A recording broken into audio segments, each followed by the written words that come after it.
Fevereiro 27, lendo a História de Deus. Número 10. As trombetas de prata. O Senhor disse a Moisés: faça 2 trombetas de prata batida, a fim de usá-las para reunir a comunidade e para dar aos acampamentos o sinal para que sigam adiante. Quando as 2 trombetas forem tocadas, a comunidade inteira se reunirá diante de você, à entrada da tenda do encontro. Se apenas uma for tocada, os líderes, chefes dos clãs de Israel, se reunirão diante de você.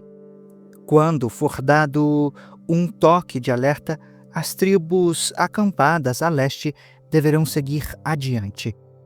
Ao som do segundo toque, os acampamentos do lado sul seguirão adiante. O toque de alerta será o sinal para avançar.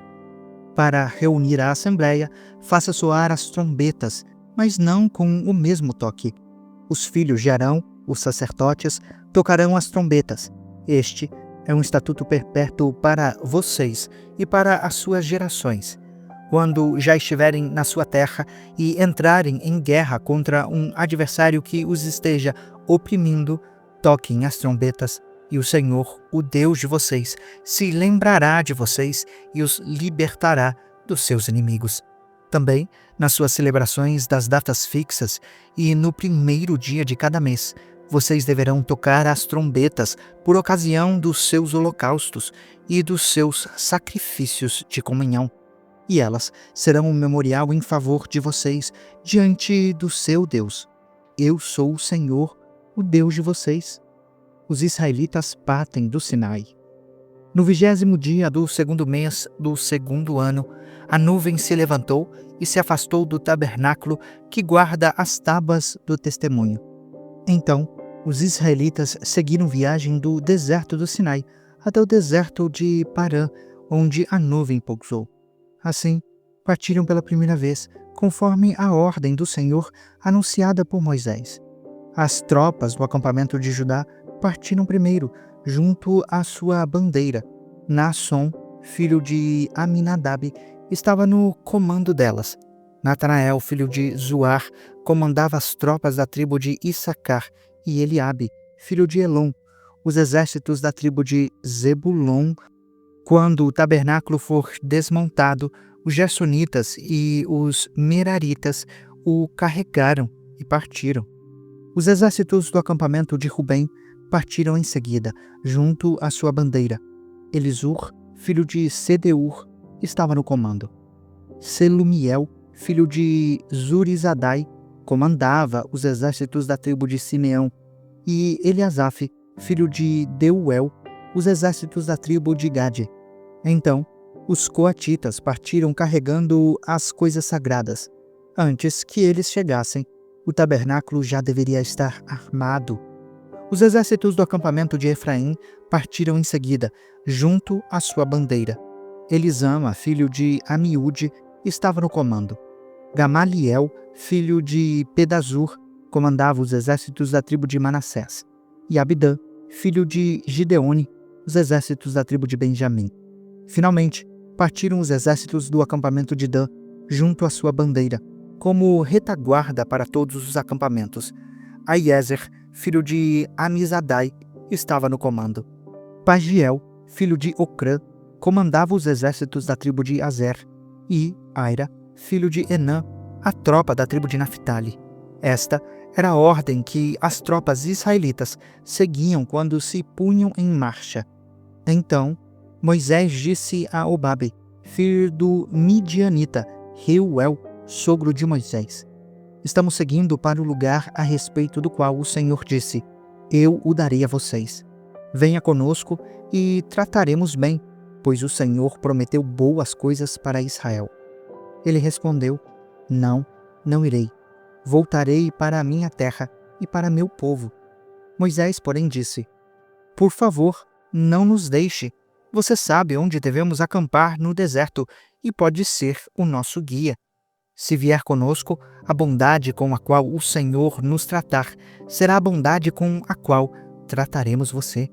Então, eles partiram do monte do Senhor e viajaram 3 dias.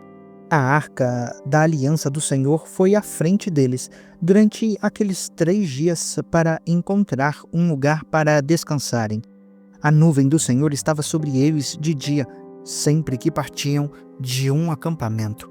Sempre que a arca seguia adiante, Moisés dizia: Levanta-te, ó Senhor, sejam espalhados os teus inimigos e fujam de diante de ti os teus adversários. Sempre que a arca repousava, ele dizia: Volta, ó Senhor, para os incontáveis milhares de Israel. Números 11. O fogo da ira do Senhor. Então, o povo começou a queixar-se das suas dificuldades aos ouvidos do Senhor. Quando ele os ouviu, a sua ira se acendeu, e fogo da parte do Senhor queimou entre eles e consumiu algumas extremidades do acampamento. Quando o povo clamou a Moisés, ele orou ao Senhor e o fogo se extinguiu.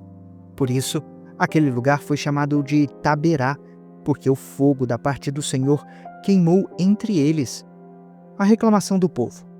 O bando de desocupados que havia no meio deles encheu-se de gula por outro tipo de comida. Também os israelitas voltaram a chorar e disseram: se tivéssemos carne para comer, nós não lembramos dos peixes que comíamos de graça no Egito, também dos pepinos, das melancias, dos alhos porós, das cebolas e dos alhos. Agora, porém, a nossa garganta está seca. Nunca vemos nada a não ser este maná. O maná era como semente de coentro e tinha aparência de resina. O povo saía recolhendo o maná nas redondezas e o moía em um moinho manual ou socava-o em um pilão. Depois, cozinhava o maná em uma panela e com ele fazia pães. Tinha gosto de bolo amassado com azeite de oliva. Quando o orvalho caía sobre o acampamento de noite, também caía o maná. Moisés ouviu gente de todas as famílias se queixando, cada uma à entrada da sua tenda. Então, a ira do Senhor se acendeu e Moisés ficou irritado. Ele perguntou ao Senhor: Por que trouxeste este mal sobre o teu servo? Foi por não te agradares de mim que puseste sobre os meus ombros o fardo de todo este povo? Por acaso fui eu quem o concebeu? Fui eu quem o deu à luz? Por que me pedes para carregá-lo nos braços como a ama que carrega o recém-nascido para levá-lo à terra que prometeste sob juramento aos seus antepassados? Onde conseguirei carne para todo este povo? Eles ficam se queixando contra mim, dizendo: Dê-nos carne para comer. Não posso carregar todo este povo sozinho. É um fardo pesado demais para mim. Se é assim que vais me tratar, mate-me agora mesmo. Se te agradas de mim, não me deixes ver a minha própria desgraça. A missão dada às 70 autoridades do povo. O Senhor disse a Moisés: Traga-me 70 autoridades de Israel, que você sabe que são líderes e oficiais do povo. Leve-os à tenda do encontro, para que estejam ali com você. Eu descerei e falarei com você. Tirarei do espírito que está sobre você e o porei sobre eles. Eles carregarão o fardo do povo com você. Assim, você não o carregará sozinho. Diga ao povo: Consagrem-se para amanhã, pois vocês comerão carne.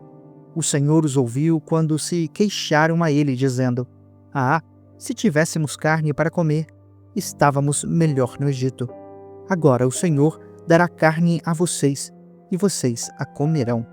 Vocês não comerão carne apenas um dia, ou 2, ou 5, ou 10, ou 20, mas um mês inteiro, até que saia carne pelo nariz de vocês, e vocês tenham nojo dela, porque rejeitaram o Senhor, que está no meio de vocês, e se queixaram a ele, dizendo: Por que saímos do Egito?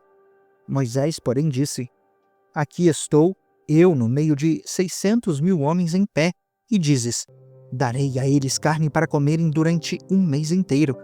Será que haveria o suficiente para eles se todos os rebanhos fossem abatidos? Será que haveria o suficiente para eles se todos os peixes do mar fossem apanhados? O Senhor respondeu a Moisés: Acaso o poder do Senhor está limitado? Agora você verá se cumprirei ou não a minha palavra dita a você. Então Moisés saiu e contou ao povo o que o Senhor tinha dito. Reuniu 70 homens dentre as autoridades do povo e os dispôs ao redor da tenda. O Senhor desceu na nuvem e lhe falou. Ele tirou do espírito que estava sobre Moisés e o pôs sobre as 70 autoridades. Quando o espírito repousou sobre elas, profetizaram, mas depois nunca mais tornaram a fazê-lo. Entretanto, 2 homens, chamados Eldade e Medade, tinham ficado no acampamento. Ambos estavam na lista das autoridades, mas não tinham ido para a tenda.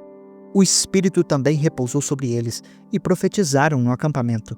Então, certo jovem correu e contou a Moisés: Eldade e Medade estão profetizando no acampamento. Josué, filho de Num, que desde jovem era auxiliar de Moisés, interferiu e disse: Moisés, meu senhor, detenha-os. Moisés, porém, respondeu: Você está com ciúmes por minha causa?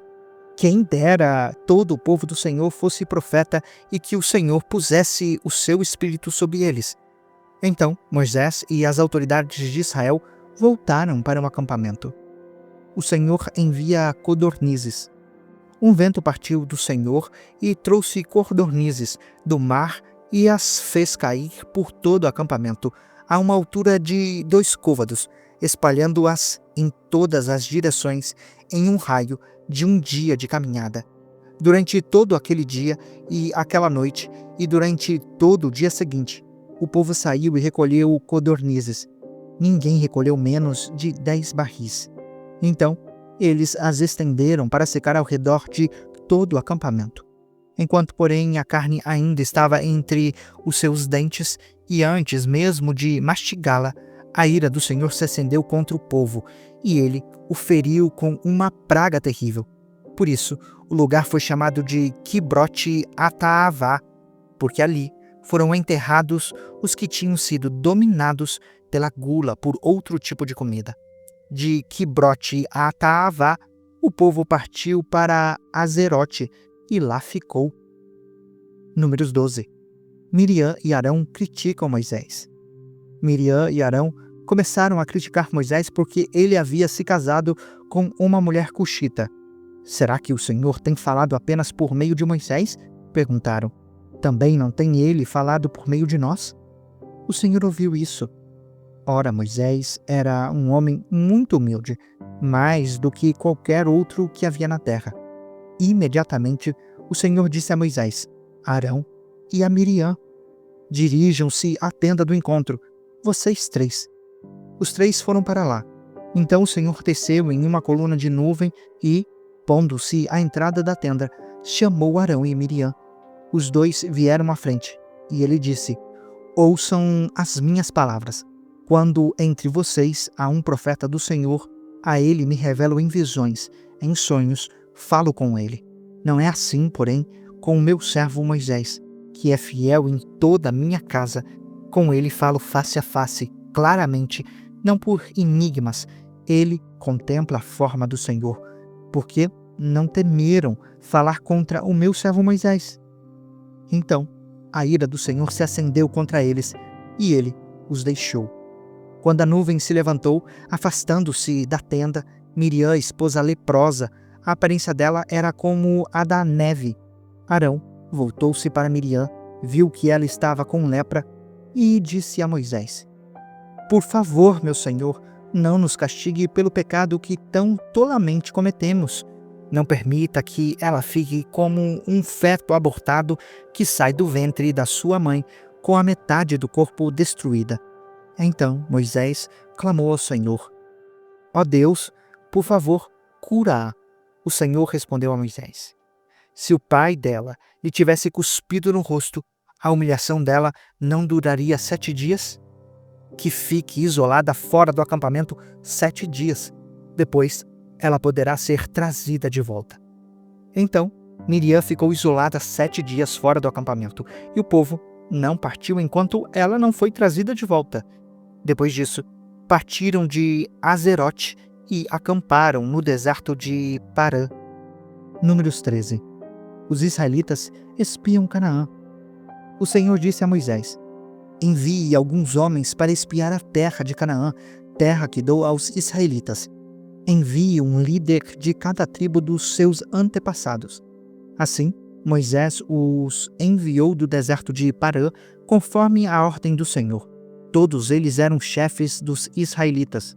Estes são os seus nomes: da tribo de Rubem, Samua, filho de Zacur; da tribo de Simeão, Safate, filho de Ori; da tribo de Judá, Calebe, filho de Zefoné; da tribo de Issacar, Igal, filho de José; da tribo de Efraim, Oséias, filho de Num; da tribo de Benjamim, Paute, filho de Rafu; da tribo de Zebulon, Gadiel, filho de Sode; da tribo de José, isto é, da tribo de Manassés, Gade, filho de Suzi; da tribo de Dan, Amiel, filho de Gemali; da tribo de Azer, Setur, filho de Micael; da tribo de Naphtali, Nabi, filho de Vosfizi; da tribo de Gade, Jeuel, filho de Maqui.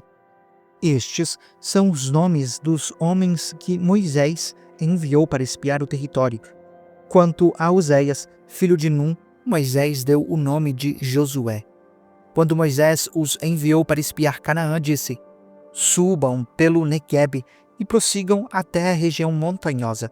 Vejam como é a terra e se o povo que vive lá é forte ou fraco, se são muitos ou poucos, se a terra em que habitam é boa ou ruim, se as cidades em que vivem são cidades sem muros ou fortificadas, se o solo é fértil ou pobre, se existem ali árvores ou não. Sejam corajosos, tragam alguns frutos da terra. Era a época do início da colheita das uvas. Eles subiram e espiaram a terra desde o deserto de Zim até Reobe, na direção de Lebo-Amate.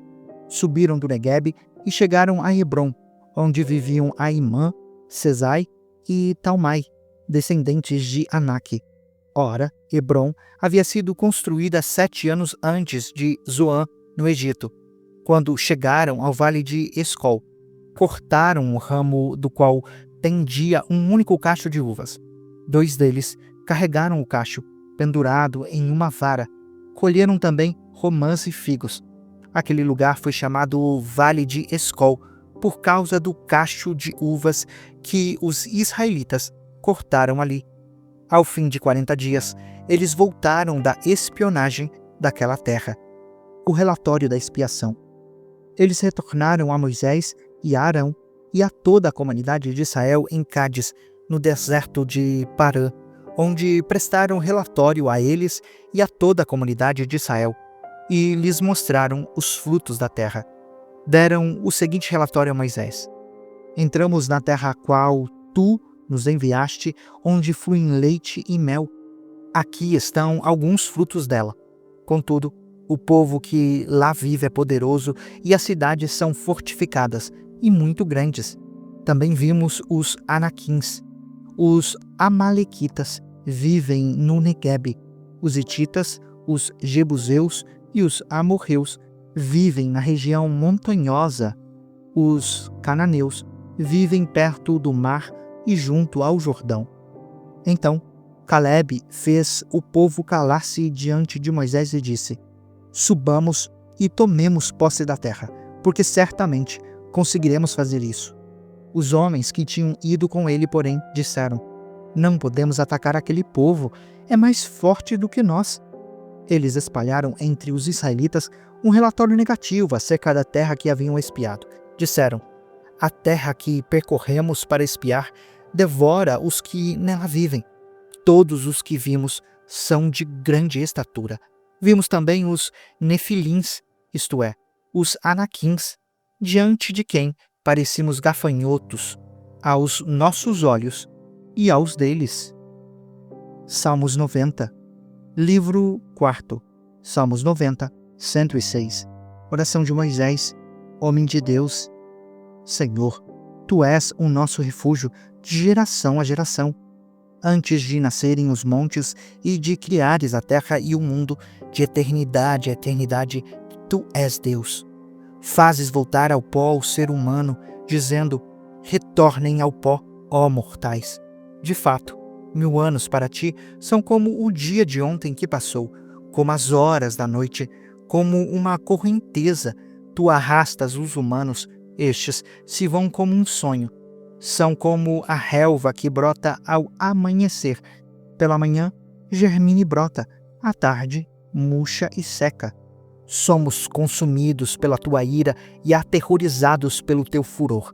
Diante de ti, puseste as nossas iniquidades. Os nossos pecados secretos não escapam à luz da tua presença. Todos os nossos dias passam debaixo do teu furor. Vão-se como um murmúrio. Os anos da nossa vida chegam a 70 ou a 80 para os que têm mais vigor.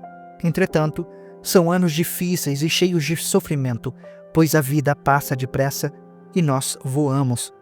Quem conhece o poder da tua ira? Pois o teu furor é tão grande como o temor que te é devido.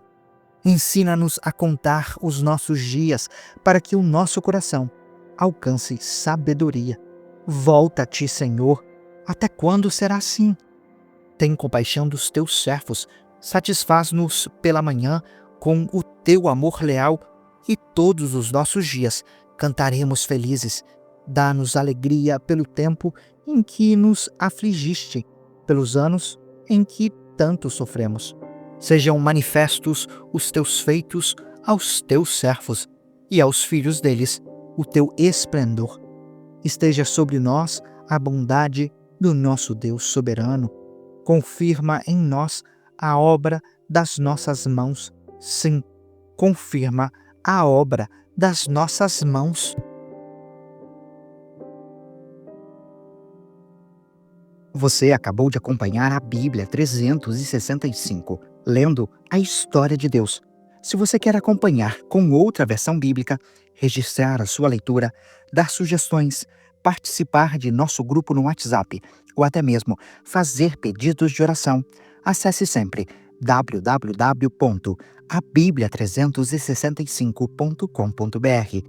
E lembre sempre, em leituras diárias, confortaremos e fortaleceremos a nossa fé.